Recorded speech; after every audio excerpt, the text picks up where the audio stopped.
پیش خدمت ہے شہرنامہ آواز۔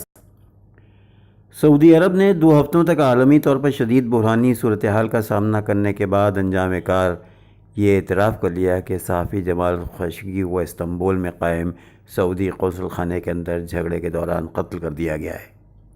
غیر ملکی خبر ایجنسی AFP کی رپورٹ کے مطابق جمال خاشقجی کے قتل کے بعد سعودی عرب نے ڈپٹی انٹیلیجنس چیف احمد العسیری اور شاہی عدالت کے میڈیا ایڈوائزر سعد القحطانی کو برطرف کر دیا، جو سعودی ولی عہد محمد بن سلمان کے بہت قریبی ساتھی تھے۔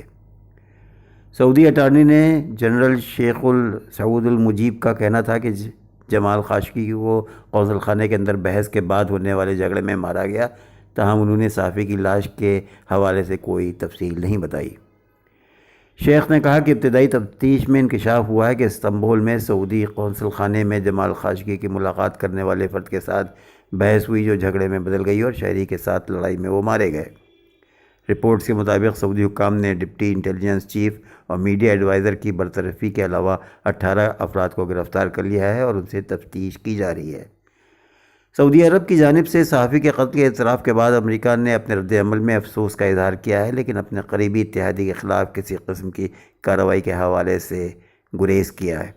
وائٹ ہاؤس کی ترجمان سارا سینڈرز کا کہنا تھا کہ امریکہ سعودی عرب کی جانب سے معاملے کی تفتیش اور مشتبہ افراد کے خلاف کی گئی کارروائی کے اعلان کو تسلیم کرتا ہے۔ ان کا کہنا تھا کہ ہم اس اندھوناک واقعے کی عالمی تفتیش کو قریب سے دیکھیں گے اور وقت پر شفاف اور ضابطے کے مطابق انصاف کی حمایت کریں گے۔ اقوام متحدہ کے سیکرٹری جنرل انٹونیو گتیریس نے اپنے بیان میں گہرے دکھ کا اظہار کرتے ہوئے کہا کہ ذمہ داروں کے خلاف بھرپور کارروائی کی ضرورت ہے۔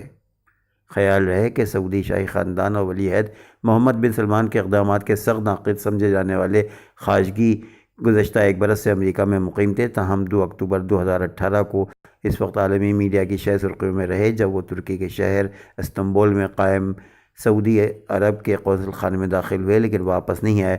بعد ازاں ان کے حوالے سے خدشہ ظاہر کیا گیا کہ انہیں قتل کر دیا گیا ہے۔ شکریہ۔